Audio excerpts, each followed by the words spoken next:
Hello everyone. आज की class में हमने जहाँ लास्ट टाइम छोड़ा था वहाँ से हम कंटिन्यू करेंगे। लास्ट टाइम हमने ऑफ़र को समझा था। अब हम इसमें लैप्स ऑफ ऑफ़र के बारे में करेंगे कि किन किन मेथड से किस तरह से एक ऑफ़र, यहाँ पे हम कॉन्ट्रैक्ट की बात नहीं कर रहे हैं, यहाँ पे हम ऑफ़र की बात कर रहे हैं। तो ऑफ़र किस तरह से जो है वो क्या होगा, लैप्स हो सकता है। तो सबसे पहला जो तरीका है यहाँ पे वो है by the communication of notice of revocation, यानी आप रिवोकेशन यानी कि ऑफ़र को ख़त्म करने के लिए एक नोटिस भेज सकते हो। और ये नोटिस कब तक भेजना होगा, जब तक वो ऑफ़र जो है वहाँ से एक्सेप्ट ना हो जाए। अगर ऑफ़र एक्सेप्ट हो गया तो आप जो है वो ऑफ़र को वापस रिवोक नहीं कर सकते। बाय लैप्स ऑफ टाइम, मान लीजिए अगर ए ने बी को ऑफ़र दिया है किसी भी चीज़ के लिए और बी उस ऑफ़र को न एक्सेप्ट करता है ना रिफ्यूज़ करता है, तो ऐसे में थोड़े टाइम बाद वो ऑफ़र जो है अपने आप लैप्स हो जाएगा। और या तो यहाँ पे जो कंडीशंस बताई गई हैं, अगर उन कंडीशंस को फुलफिल ना किया गया, जैसे कि थर्ड पॉइंट यहाँ पे क्लियर है, by failure of accept condition president.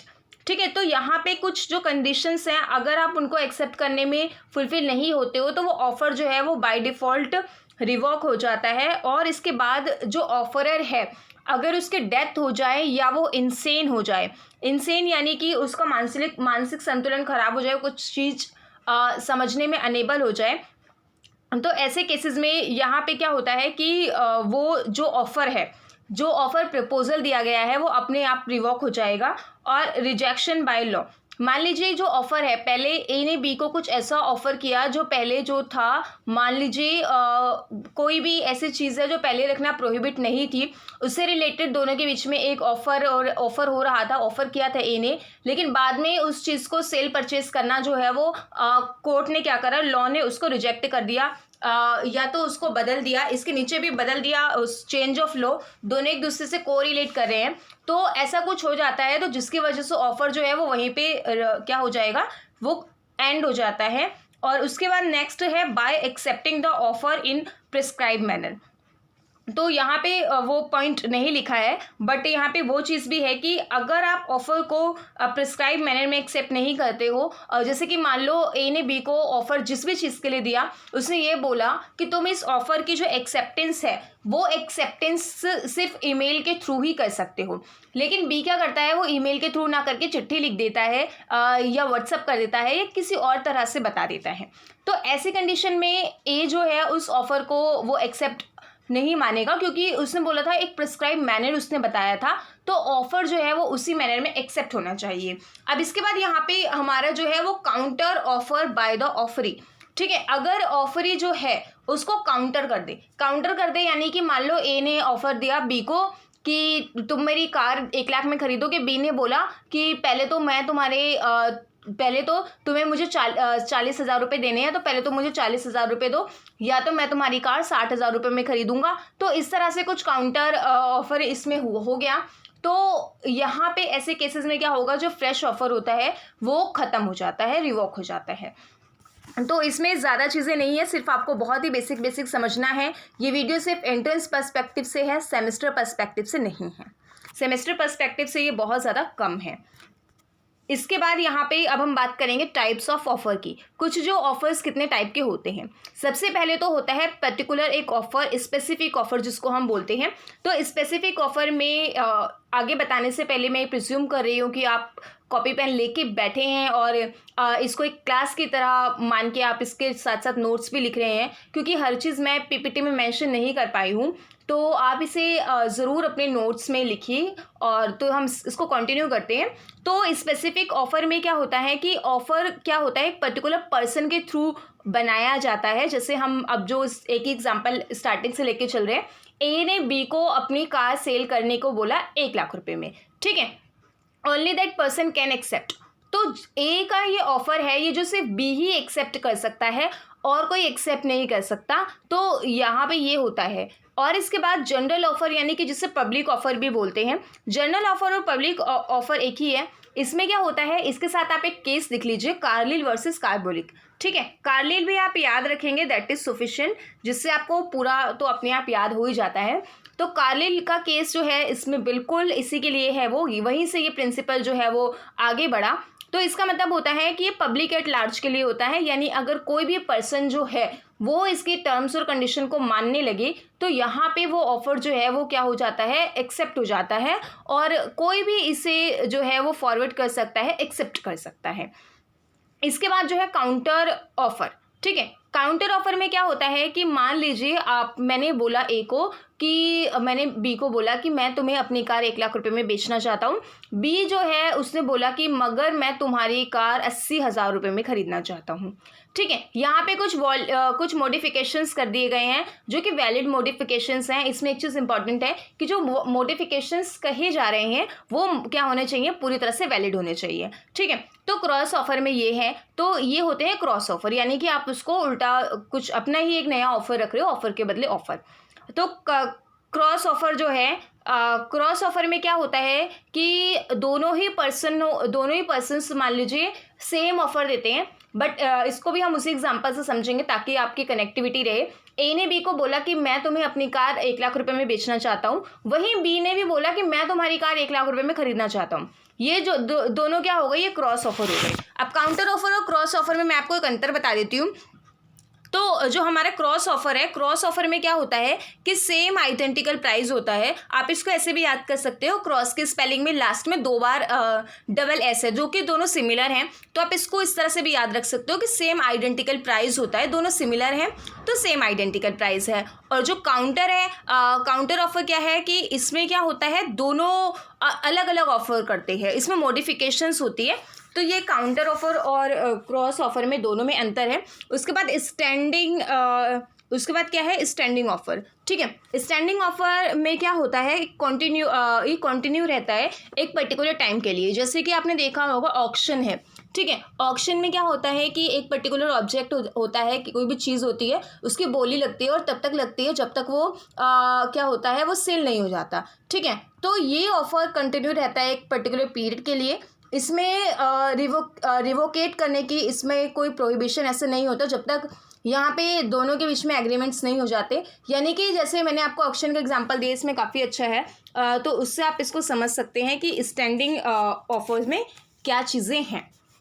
अब इसके साथ हम जो नेक्स्ट टॉपिक करने वाले हैं वो है यहाँ पे एक्सेप्टेंस के बारे में। एक्सेप्टेंस, तो सबसे पहले यहाँ पे एक्सेप्टेंस में इससे पहले हम एक देख लेते हैं। अगर कोई भी ऑफ़र है, ठीक है, ऑफ़र में जब एक्सेप्टेंस मिल जाती है तो वो क्या बन जाता है, एक प्रॉमिस बन जाता है या एक तरह से एग्रीमेंट बन जाता है। और विदाउट एक्सेप्टेंस क्या होता है, एक ऑफ़र कभी भी प्रॉमिस नहीं बन सकता। और इसके साथ एक ऑफ़र है वो कभी भी अपने आप में लीगल रिलेशनशिप क्रिएट नहीं करेगा जब तक उसमें एक्सेप्टेंस नहीं आ जाएगी। एक्सेप्टेंस और कंसिडरेशन में फ़र्क है। कंसिडरेशन एक्सेप्टेंस के बाद होती है। कंसिडरेशन और एक्सेप्टेंस में आप कंफ्यूज मत होइएगा। आप इसको ऐसे भी याद कर सकते हैं कि एक्सेप्टेंस में ए जो है वो पहले आता है, सी से स्टार्ट होता है, कंसिडरेशन वो बाद में आता है। जस्ट फॉर आपको याद रहे, अगर आप अभी इसको पढ़ना आपने स्टार्ट किया है तो आपको थोड़ी डिफिकल्टी हो सकती है। अगर आप इसे पहले से पढ़ रहे हैं, आप इससे फैमिलियर हैं तो कोई दिक्कत नहीं है। तो इसके साथ ही यहाँ पे एक्सेप्टेंस की जो डेफिनेशन है सेक्शन 2 क्लॉज बी में गिवन है, आप इसको लिख सकते हैं। और एक्सेप्टेंस जनरली एक प्रॉमिस के थ्रू हम इसको देखते हैं। तो एक पर्सन जो है जिसने प्रपोजल दिया है वो अपनी एक्सेप्टेंस जो है वो बताता है, अपने सिग्निफाई करता है अपनी एसेंट को। और यहाँ पे किसको सिग्निफाई करता है, जिसने प्रपोजल दिया है, यानी कि जिस पर्सन के लिए प्रपोजल आया है वो पर्सन अपनी सहमति देगा उस पर्सन को जिस पर्सन ने उसको प्रपोजल दिया है। तो ये पूरी क्या हो जाती है, एक्सेप्टेंस हो जाती है, जिसमें प्रपोजल होता है वो एक्सेप्ट होता है, उसके बाद ये प्रॉमिस बन जाता है। कुछ इसेंशियल एक्सेप्टेंस के पॉइंट्स हैं वो समझने ज़रूरी है। जैसे कि पहला पॉइंट है कम्युनिकेटेड होनी चाहिए, या तो ये रिटन हो या तो ओरल हो, लेकिन जो भी टर्म्स और कंडीशंस हैं वो क्लियर होने चाहिए और वो पूरी तरह से ओरल या रिटन में होने चाहिए। अगर ये ओरल नहीं है तो एक्सेप्टेंस जो है वो नहीं मानी जाएगी। सेकेंड पॉइंट है एक्सेप्टेंस जो है वो पूरी तरह से कम्युनिकेटेड होनी चाहिए, ऑफ़र में मतलब जो ऑफ़र बना रहा है उससे भी और जो ऑफ़र ही है, ठीक है, यानी कि जिसके लिए ऑफ़र बनाया गया है उससे भी। तो ऐसा नहीं होना चाहिए कि मतलब कि जैसे मैं इसका आपको एग्जांपल देती हूँ। एक पर्सन होता है, वो एक जो है उसे हॉर्स ख़रीदना होता है, तो वो हॉर्स ख़रीदना चाहता है और ए बी से हॉर्स ख़रीदना चाहता है। ए क्या अपने एजेंट को बोलता है कि बी से तुम ये वाला हॉर्स खरीद लो, ये रही इसकी पेमेंट। और उसका जो एजेंट होता है वो सोचता है मैं बाद में खरीदता रहूँगा, बाद में खरीद लूँगा। तो उसी बीच में बी क्या करता है, उस हॉर्स को ऑक्शन के थ्रू बेच देता है। ठीक है, तो ऐसे केस में ए जो है वो बी को सू नहीं कर सकता, बी के ऊपर केस फाइल नहीं कर सकता, क्योंकि जो वैक्शन थी, सॉरी जो ऑक्शन थी वो पूरी तरह से वैलिड थी। और यहाँ पे जो है वो क्या है, एक्सेप्टेंस कम्युनिकेट नहीं हुई थी खुद उससे। यहाँ पे हम ऑफर और ऑफरी तो नहीं एग्जैक्ट कह सकते, बट ऑफर जो बनाने वाला था उसको खुद से कम्युनिकेट नहीं किया था। इसके फैक्ट जो है सिमिलर है फेल्टहाउस वर्सेस बाइंडली के केस से, आप इसे सेमेस्टर में पढ़ेंगे। इसके बाद यहाँ पे इसके बाद यहाँ पे क्या है, एक्सेप्टेंस जो है वो कम्युनिकेटेड होनी चाहिए पर्सन से, जिसके पास उसकी अथॉरिटी है उसे एक्सेप्ट करने की। जैसे हम ये हॉर्स वाला केस अगर लें तो इसमें ए और बी के बीच में यहाँ पे क्या है, ए इसको खरीदना चाहता था, तो ए के पास ये अथॉरिटी है कि वो अगर ऑफर दे रहा है तो बी के पास ये अथॉरिटी है कि बी ही उसे एक्सेप्ट करे। यानी जिस पर्सन के लिए ऑफर बनाया गया है वो पर्सन ही उसे एक्सेप्ट करे, फालतू चीज़ों से कोई मतलब नहीं है। इसके बाद एब्सोल्यूट और अनक्वालिफाइड। एब्सोल्यूट और अनक्वालिफाइड यानी कि जो एक्सेप्टेंस होनी चाहिए वो बिल्कुल कंडीशन फ्री होनी चाहिए। ऐसा नहीं होना चाहिए कि मैं तुम्हारी कार 1 लाख रुपए में खरीदूंगा पर, बट, लेकिन, ऐसे वर्ड नहीं होने चाहिए। एकदम क्लियर, हाँ मैं तुम्हारी कार 1 लाख रुपए में खरीदूंगा बिना किसी कंडीशन के। तो जो आपकी क्या होनी है चाहिए, एक्सेप्टेंस बिल्कुल क्लियर होनी चाहिए। इट मस्ट बी यहाँ पे पूरी तरह से टर्म्स और कंडीशन को फुलफिल करे ऑफर के, जो ऑफर वो आया है। ठीक है, तो यहाँ पे जैसे मान लो ईमेल के थ्रू ऑफर आया है तो ईमेल के थ्रू ही आपको ऑफर एक्सेप्ट करना है, अनलेस उसमें कोई ऐसा टर्म ना लिखा हो, आप बाय मैसेज या बाय चिट्ठी आप करिए। तो ये चीज़ें हैं। इसके बाद है प्रिस्क्राइब मैनर। प्रिस्क्राइब मैनर यानी कि प्रिस्क्राइब मैनर भी थोड़ा थोड़ा इसी की तरह ही है कि अगर ईमेल के थ्रू पूछा गया है तो आपको एक्सेप्टेंस ईमेल के थ्रू देनी है। बहुत छोटे छोटे बहुत आसान चीज़ें हैं, बस आप इसको सीक्वेंस में समझोगे जिस तरह से सारी वीडियोस मैं अभी आपको डालूंगी। आप अगर सारी वीडियो स्टार्टिंग से देखोगे, पार्ट 1 से लेकर इसके 4 या 5 पार्ट ही बनेंगे, ज़्यादा पार्ट नहीं बनेंगे। तो आप सिर्फ सारे पार्ट अगर आप देखोगे तो आई एम श्योर आपको पूरी क्लियरिटी हो जाएगी इसमें, आपको सारे पॉइंट्स कवर हो जाएंगे एंट्रेंस पर्सपेक्टिव से, कोई डाउट नहीं आएगा आपको। इसके बाद यहाँ पे क्या है कि रीजनेबल टाइम में होनी चाहिए। ऐसे नहीं है कि आपको आज ऑफर आया है और आप 10 साल बाद उसका रिप्लाई करो या 1 महीने बाद रिप्लाई करो। ठीक है, तो यहाँ पे एक रीजनेबल टाइम में होना चाहिए और एक यूजुअल मैनर में होना चाहिए। जैसे कि मान लीजिए ए और बी के बीच में कॉन्ट्रैक्ट हुआ कि विंटर्स कलेक्शन जो है, मान लीजिए अक्टूबर चल रहा है, अक्टूबर में दोनों के बीच में एग्रीमेंट हुआ कि ठीक है हमें विंटर कलेक्शन चाहिए, आप जल्द से जल्द हमें दे देना। तो बी बोलते ठीक है, मतलब कि बी उसको ये जवाब नहीं देता कि वो विंटर कलेक्शन उसे देगा या नहीं देगा, या एक्सेप्ट कर रहा है या नहीं कर रहा। वो 6 महीने बाद कहता है, यानी कि अगले साल मार्च में, ठीक है मैं तुम्हें विंटर कलेक्शन दे दूंगा। अब 6 महीने बाद तुम कह रहे हो वो तो उसके लिए वर्थलेस है, और वो उसके लिए जो ऑफर है वो भी अब क्या हो गया, वो बेकार हो गया, वो रीजनेबल टाइम में नहीं है, कोई उसका मतलब नहीं है। उसके बाद नेक्स्ट जो है यहाँ पे क्या है, एक्सेप्टेंस जो है वो क्या होने चाहिए, एक्सप्रेस और इम्प्लाइड होनी चाहिए। एक्सप्रेस और इम्प्लाइड मतलब एक्सप्रेस बाय वर्ड और बाय रिटन आप उसको क्या कर रहे हो, अपनी एक्सेप्टेंस दिखा रहे हो। लेकिन इम्प्लाइड में क्या होता है कि आप बाय एक्ट और ओमिशन आप उस चीज़ को करके दिखा रहे हो। तो इस तरह से होता है कि हाँ आप उस चीज़ के लिए पूरे मतलब उसको पूरा मन से आप खरीदना चाहते हो या पूरे मन से आप उसको एक्सेप्ट कर रहे हो। तो इसमें एक्सेप्टेंस में ये 4-5-6 पॉइंट्स ही हैं जो इम्पॉर्टेंट हैं। और इसके साथ यहाँ पे अब हम देखेंगे कि communication of offer and acceptance. हमने ऑफर किया, ऑफर को लैप्स किस तरह से करते हैं वो किया, एक्सेप्टेंस किया। अब एक्सेप्टेंस और ऑफर जो दोनों हैं यहाँ पे इस चीज़ को समझना ज़रूरी है कि हम कर भी क्या रहे हैं, क्योंकि अगर आपको ये नहीं समझ में आएगा कि टॉपिक कहाँ से तो आप कंफ्यूज हो जाओगे। यहाँ पे क्या है कि कम्युनिकेशन ऑफ ऑफर की किस तरह से होगी, ऑफर और एक्सेप्टेंस दोनों की यहाँ हम कर रहे हैं। तो बाय वर्ड्स हो सकते हैं, बाय रिटर्न हो सकता है। तो आप लेटर में भी लिख सकते हो कि I want to sell my bike for rupees dash, किस इस तरह से आप लिख सकते हो। तो जो कम्युनिकेशन का कंप्लीशन है वो जो ऑफर में जो कम्युनिकेशन है वो उस ऑफर को कंप्लीट बनाती है। अगर कम्युनिकेशन नहीं है तो ऑफर और एक्सेप्टेंस दोनों ही कंप्लीट नहीं होगी। जैसे कि अगर आपको याद हो तो मैंने लालमन शुक्ला का केस बताया था, गौरी दत्त का, जिसमें यहाँ लालमन शुक्ला के केस के साथ, और यहाँ पे जैसे कि अभी मैंने आपको केस बताया था कि हॉर्स सेल करने वाला, अगर वो उसने बताया ही नहीं, वो कम्युनिकेट ही नहीं किया, तो ऑक्शन जो है, ऑक्शन में अगर हॉर्स बिक जाता है तो आप क्लेम नहीं कर सकते हो। उसके बाद यहाँ पे जो कम्युनिकेशन होती है एक्सेप्टेंस की, जैसे मैंने बताया, वो वर्ड में भी हो सकती है और इम्प्लाइड भी हो सकती है, तो दोनों के लिए है यहाँ पे ये चीज़।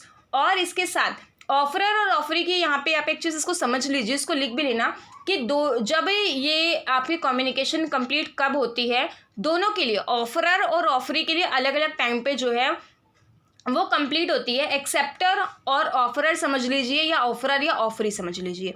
ऑफरर कौन होता है? जो ऑफर देता है, ठीक है। ऑफर वो है जो ऑफरर जो ऑफर देता है, और ऑफरी वो है जो ऑफर को एक्सेप्ट करता है। तो यहाँ पे जो ऑफरर है वो अलग है। ऑफरी के साथ यहाँ पे मैं एक वर्ड लिख रही हूँ, एक्सेप्टर। एक्सेप्टर कौन है? जो उसको एक्सेप्ट करता है। तो ऑफरर के लिए वो कब बाउंड हो जाएगा? जैसे ही एक्सेप्टेंस हुई वैसे ही, एक्सेप्टेंस होते ही ऑफरर बाउंड हो जाएगा।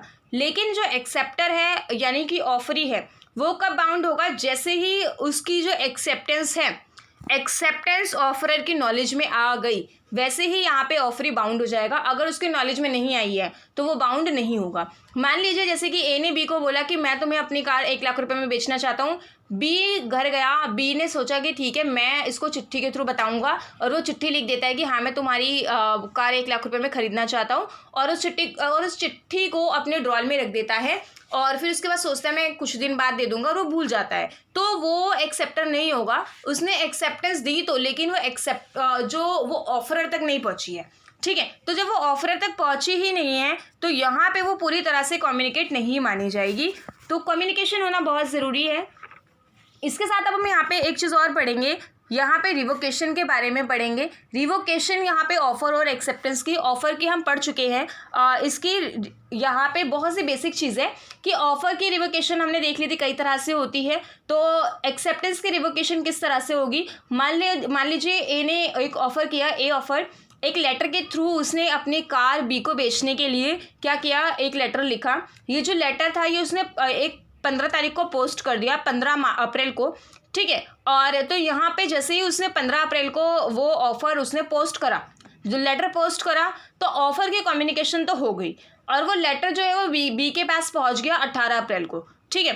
तो 18 अप्रैल को ऑफ़र जो है, ऑफ़र की जो कम्युनिकेशन है वो कंप्लीट हो गई, ठीक है। अब इस चीज़ को आप समझिए, यहाँ पे ए और बी का जो एग्जाम्पल चल रहा था उसमें 15 अप्रैल को उसने भेजा, 18 अप्रैल को वो पहुंच गया, 15 तारीख को इसकी तरफ से हो गया और 18 तारीख को इसकी तरफ से। अभी यहाँ पे 20 ऑफर को एक्सेप्ट कर देता है और पोस्ट कर देता है 20 तारीख को, ठीक है। 20 तारीख को उसको एक्सेप्ट करके पोस्ट कर देता है। तो यहाँ पे एक्सेप्टेंस की कम्युनिकेशन हो गई, यहाँ पे दोनों में किसकी, ऑफर की कम्युनिकेशन हो गई। और यहाँ पे फिर वो जो लेटर है वो यहाँ पे 25 तारीख को ए के पास पहुंच जाता है कि हाँ वो उसकी जो कार है वो खरीदना चाहता है। तो यहाँ पे अब अगर इसको कैंसिल करना हो तो अब हम इसको कैंसिल को कैसे देखेंगे कि बी जैसे ही लेटर, वो 20 तारीख को बी जैसे ही वो लेटर उसने पोस्ट करा और वो यहाँ पे पहुँचा, ठीक है। तो यहाँ पे इसके लेटर पोस्ट करने से पहले, इसकी नॉलेज में जाने से पहले, यानी कि 25 तारीख से पहले बी उसको क्या कर सकता है, उसको रिवॉक कर सकता है उसकी एक्सेप्टेंस होने से पहले।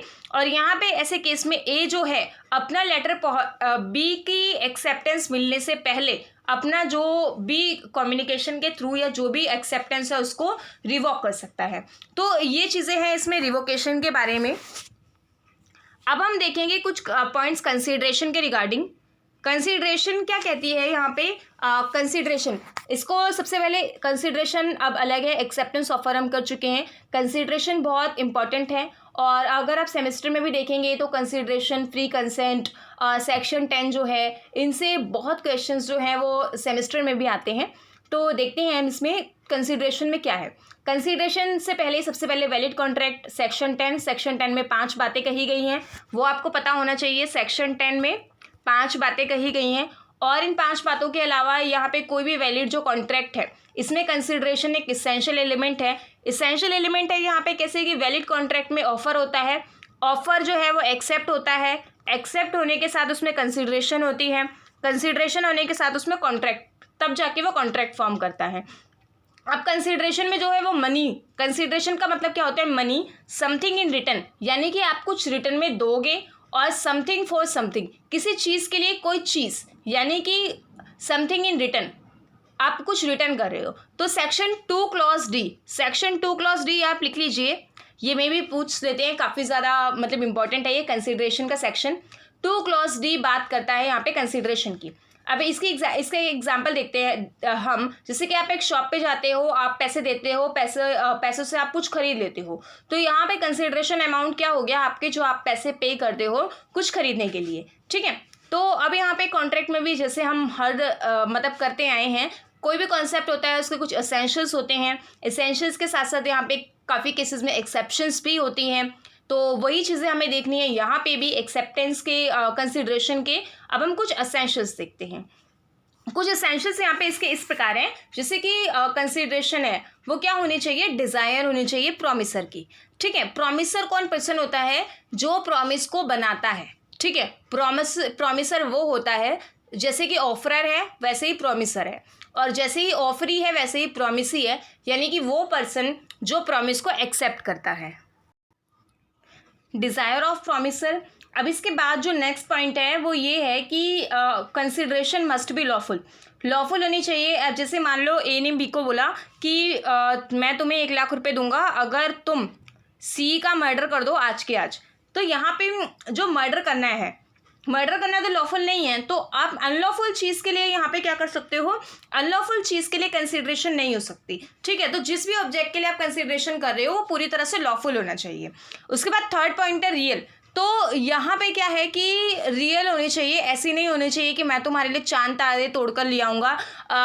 तो यहाँ पे मान लो ऐसा कॉन्ट्रैक्ट हो गया, एक्स ने वाई को बोला कि तुम मेरे लिए चांद तारे तोड़कर लाओगे तो मैं तुम्हें 5 लाख रुपए दूंगा, मैं तुम्हें 10 लाख रुपए दूंगा।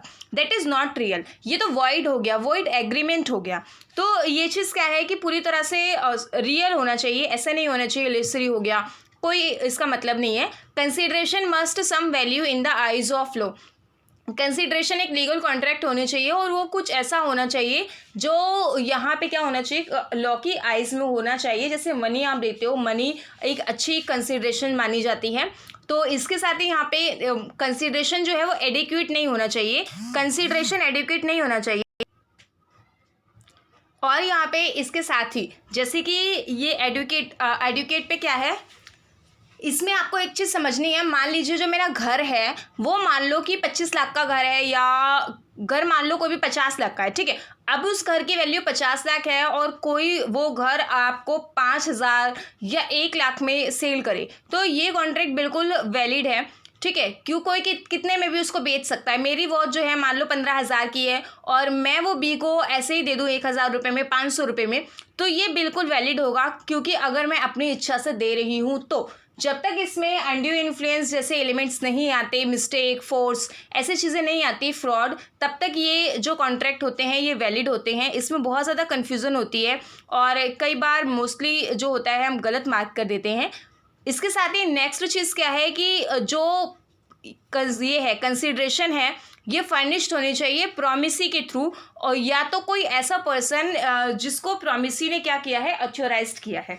अगर प्रॉमिसी ने उसको ऑथराइज्ड किया है तो यहाँ पे ऑथराइज करने के साथ तभी वो उसकी कंसिडरेशन दे सकेगा। मान लो ए और बी के बीच में बी को ए ने ऑफ़र दिया है, तो उस ऑफ़र को बी एक्सेप्ट करेगा और उसकी कंसिडरेशन भी बी देगा। जब तक अगर बी किसी और पर्सन को ऑथराइज नहीं करता तब तक वो कंसिडरेशन वैलिड नहीं होगी। इस पे एक बहुत इंपॉर्टेंट केस लॉ भी है, चिनैया वर्सेस रमैया, ये गिफ्ट डीड पर है केस लॉ, तो ये बहुत ही लेंदी केस लॉ है, इसको हम यहाँ डिस्कस नहीं करेंगे।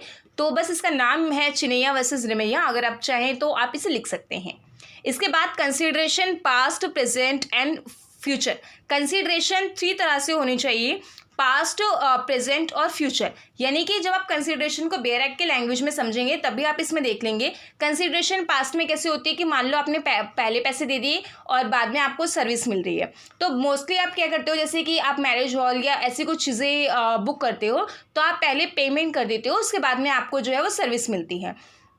प्रेजेंट में आप मार्केट से कुछ चीज़ खरीदने गए, आपने पे किया, आपने वो चीज़ ली, वो प्रेजेंट हो गया, तुरंत आपको चीज़ मिल गई। फ्यूचर में होता है कि आपने पूरे मंथ जो है काम किया और फिर उसके बाद आपको मंथ के एंड में वो पैसे मिलते हैं। ठीक है, तो ये होती है फ्यूचर कंसिडरेशन। कंसिडरेशन जो है वो क्या होने चाहिए, फोरबियरेंस टू सू होनी चाहिए। यानी कि यहाँ पे आप उसमें क्या होता है कि जैसे लॉ के थ्रू उसमें सू करने के बीच में उसमें आपको टाइम मिल जाता है कि ऐसा हो जाता है कि आप उस पर केस नहीं करोगे। ठीक है, तो इसको लेकर अलग अलग चीज़ें और भी हैं कि कंसिडरेशन काफ़ी चीज़ों में ऐसे देखी जाती है। तो कंसिडरेशन के ये कुछ ही मेन पॉइंट्स हैं जो आपके लिए समझना ज़रूरी है। इसमें सबसे ज़्यादा इंपॉर्टेंट एडुकेट वाली है, ठीक है, और पास्ट, प्रेजेंट और फ्यूचर वाली है। ये दोनों एलिमेंट्स बहुत ज़्यादा इंपॉर्टेंट है।